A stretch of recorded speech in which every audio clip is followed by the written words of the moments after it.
संगत जी, प्यार से कहना धन निरंकार जी।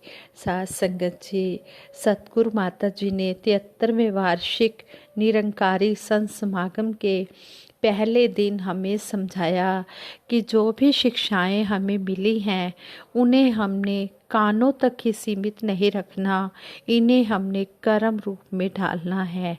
सतगुरु माता जी ने हमें समझाया कि जो पूर्ण संत महात्मा होते हैं वह इसके भाने में रहते हैं।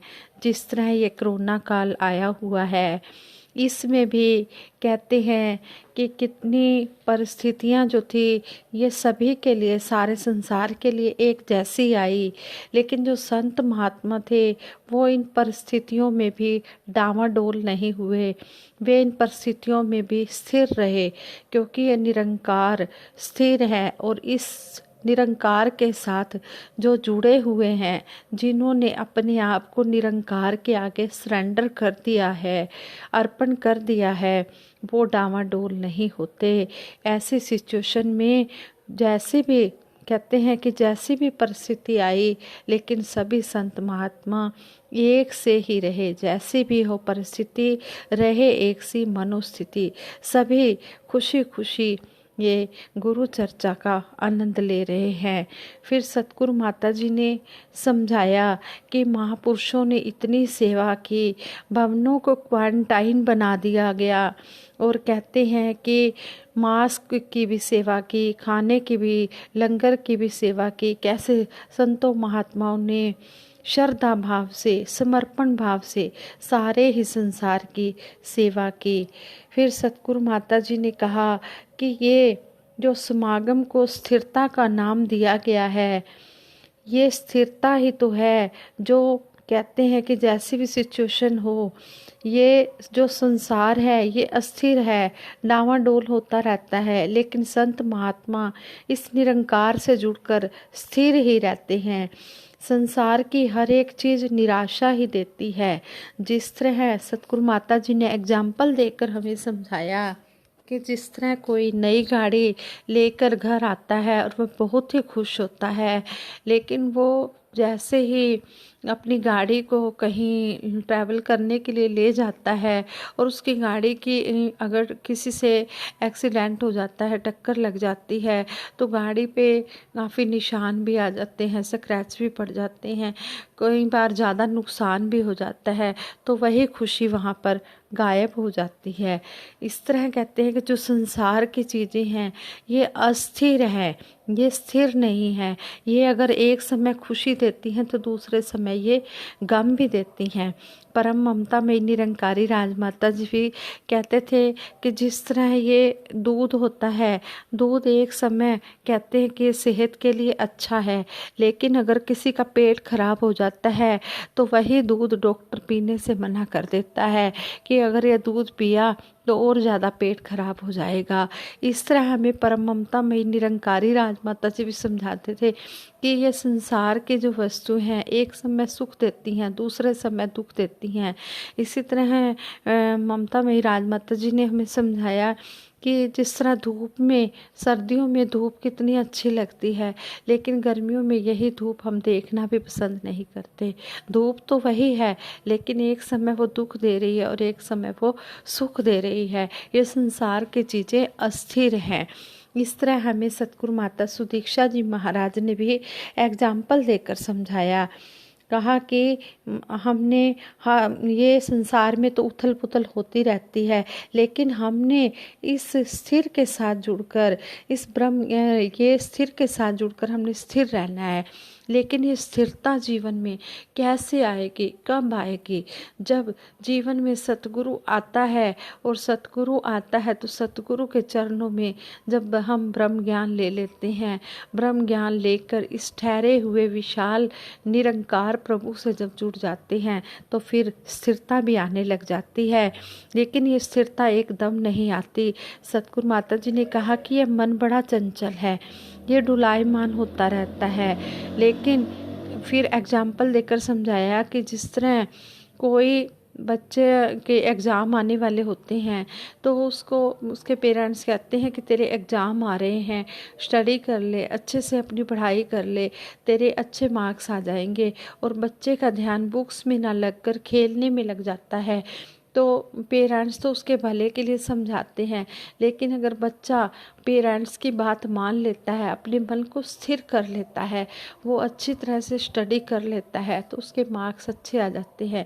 फिर पेरेंट्स ये भी समझाते हैं कि जब तेरे एग्ज़ाम हो जाएंगे उसके बाद जितना मर्जी खेल लेना, जो मर्जी मस्ती कर लेना, जैसे मर्जी एंजॉय कर लेना, लेकिन अभी पढ़ लो।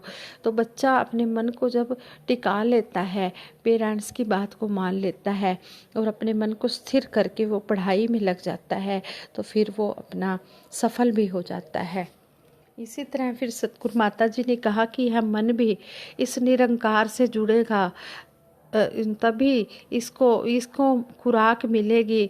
सिमरन में मन लगेगा तो आत्मा को खुराक मिलेगी। सेवा, सिमरन और सत्संग करेगा यह मन, तो इसको खुराक मिलती चली जाएगी, तो यह मन स्थिर हो जाएगा। फिर सतगुरु माता जी ने कहा कि जिस तरह ये 9 द्वारे हैं, सूरज, धरती, अग्नि, पानी, हवा, चांद, सितारे, लेकिन फिर सतगुरु माता जी ने कहा कि ये जो सूरज है ये उदय भी होता है, अस्त भी होता है, ये सदा स्थिर नहीं रहता, ये अस्थिर है। ये धरती है, इस पर कभी भूकंप आते हैं, कभी बाढ़ें आती हैं, कभी कुछ ये चलता रहता है, ये भी स्थिर नहीं रहती। ये 9 द्वारों के बारे में हमें समझाया। लेकिन 10वां ब्रह्म ऐना तो न्यारा, ऐना विश्व माया है। ये 10वां ब्रह्म ये निरंकार ही स्थिर है, और इसके साथ जुड़कर ही हम स्थिरता को पा सकते हैं।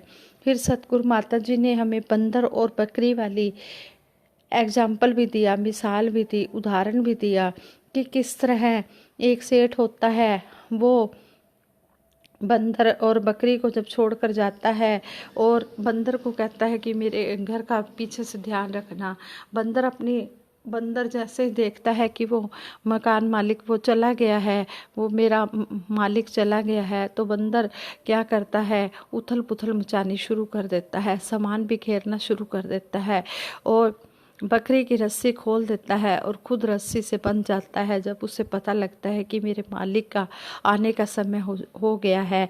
इस तरह वो कहता है कि जब मेरा मालिक आएगा तो वो बकरी को खुला देखेगा, बकरी की रस्सी खुली देखेगा तो बकरी को ही समझेगा कि बकरी ने ही ऐसा किया है। लेकिन कहते हैं कि हमारा मन इसी तरह ये जो होता है, मन यह जानते हुए भी चालाकियाँ ही करता रहता है कि यह ठीक नहीं है, उसे पता भी है ये बात सही नहीं है, फिर भी यह मन चालाकियों में ही लगा रहता है, चाहे दूसरे का नुकसान होता रहे, ऐसे काम ये मन जो है ये करता है, ये चंचल होता है। ये सतगुरु माता जी ने कहा कि नाता जोड़ के, इस स्थिर से नाता जोड़ के मन को स्थिर बनाए हम, कि हम इस मन को स्थिर बनाएं। अगर हम इस स्थिर के साथ नहीं जुड़ते तो हम डावाडोल ही होते रहेंगे। फिर हमें समझाया कि जैसे एक मित्र दूसरे मित्र के घर जाता है तो वो देखता है कि ये मेरा मित्र कुछ परेशान सा हो रहा है, तो वो अपने मित्र से पूछता है कि क्या हो गया। वो कहता है कि मेरी घड़ी खो गई है। तो मित्र कहता है कि आप मुझे थोड़ा सा समय दो, मैं आपकी घड़ी ढूंढ कर दे देता हूँ। तो वो जो मित्र होता है वो अंदर रूम में जाता है, वो एकदम से स्थिर होकर, उसका यही होता है ध्यान कि मैंने घड़ी को ढूंढना है, तो वो अपने मन को स्थिर कर लेता है और घड़ी की टिक टिक की आवाज़ को सुनता है। तो जिधर से भी उसको टिक टिक की आवाज़ आ रही होती है तो वो वहाँ से घड़ी को ढूंढ लेता है और घड़ी लाकर थोड़ी देर में ही अपने मित्र को दे देता है। वो मित्र बड़ा खुश होता है, कहता है कि मैं तो काफ़ी देर से इस घड़ी को ढूंढने में लगा हुआ था, लेकिन मुझे ये घड़ी नहीं मिल रही थी, लेकिन तेरे को कैसे मिल गई। तो आगे से वो मित्र कहता है कि मैंने अपना स्थिर रखा मन को, कि मैंने घड़ी को एक तरफ ही ध्यान रखना है और किसी चीज़ की तरफ ध्यान नहीं रखना। अपने मन को मैंने स्थिर रखा, मैंने टिक टिक की आवाज़ को ध्यान से सुना, क्योंकि मेरा लक्ष्य यही था कि मैंने घड़ी की टिक टिक की आवाज़ को सुनना है।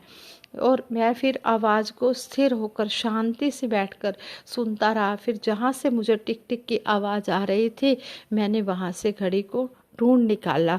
तो इसी तरह कहते हैं कि जब हमारा मन इस निरंकार को पहचान नहीं लेता, इसके साथ स्थिर नहीं हो जाता, तब तक हम स्थिर नहीं हो सकते। हर एक के लिए हम अपने आप को अर्पण करके सेवा भाव अपने मन में लाएं, सहजता लाएं, भक्ति लाएं, मानवीय गुण अपने आप हमारे मन में आ जाएंगे। जब हमारे मन में सेवा भाव होगा, सहजता होगी, तो ये मानवीय गुण अपने आप हमारे मन में आ जाएंगे और हम वाकई में ही मनुष्य वरदान रूप में बन सकेंगे। फिर हम बन जाएंगे, वरदान रूप में मनुष्य ही बन जाएंगे अगर हम अपने मन को मजबूती देंगे। जब मन को मजबूती मिलेगी और मन को जब मजबूती मिल जाती है सतगुरु के चरणों में आकर, तो फिर चाहे संसार में कुछ भी हो रहा हो, ये मन डामाडोल नहीं होता।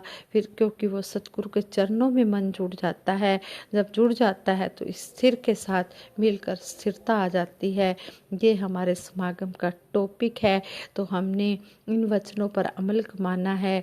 हमने अपने मन को स्थिर रखकर इस निरंकार से जुड़ना है। संपूर्ण हरदेव वाणी में भी सतगुरु बाबा हरदेव सिंह जी महाराज ने कहा है, वैसे तो निरंकार प्रभु ये कुल संसार चलाता है, लेकिन देखो कितना ठहरा हुआ नजर खुद आता है। नहीं है कोई हलचल इसमें, ना कोई चंचलता है। युग युग से इस परम पुरुष की कायम सदा अटलता है। इस ठहरे विशाल प्रभु से जुड़ जाता जब नाता है, मिट जाती है भटकन सारी, मन स्थिर हो जाता है। इस ठहरे दातार प्रभु का जो भी करता ध्यान है, कहे हर देव जहाँ में ठहरा हुआ वही इंसान है। सतगुरु बाबा हरदेव सिंह जी महाराज ने इस शब्द द्वारा हमें समझा दिया है कि वैसे तो ये निरंकार प्रभु सारा संसार चला रहा है, इसके हुक्म के बिना पत्ता भी नहीं हिल सकता, ये सारा संसार चलाता है। लेकिन देखो ये कितना स्थिर है, कितना ठहरा हुआ नजर आता है। इसमें कोई हलचल नहीं है, कोई चंचलता नहीं है और युग युग से इस परम पुरुष की कायम सदा अटलता है। ये युगों युगों से कायम है, ये अटल है। इस ठहरे विशाल प्रभु से जुड़ जाता, जब नाता इसके साथ जुड़ जाता है तो मन की सारी भटकन खत्म हो जाती है इंसान की, क्योंकि मन इससे स्थिर के साथ जुड़कर स्थिर हो जाता है। इस ठहरे दातार प्रभु का, इस निरंकार का जो भी ध्यान मन में लगाता है, सतगुरु बाबा हरदेव सिंह जी महाराज ने कहा है, इस संसार में वही स्थिर इंसान है, वही ठहरा हुआ इंसान है। आज संगत जी प्यार से कहना, धन निरंकार जी, साथ संगत जी, दासी के मुख से अगर कोई त्रुटि हो गई हो तो क्षमा कर देना।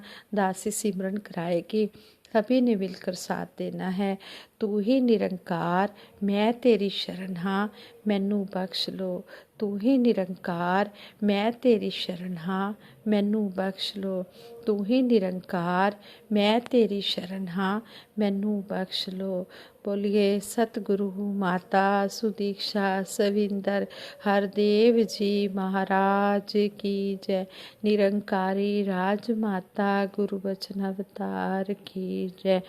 सतगुरु माता जी की असीम कृपा से हम दूसरे दिन का भी समागम का आनंद लेंगे।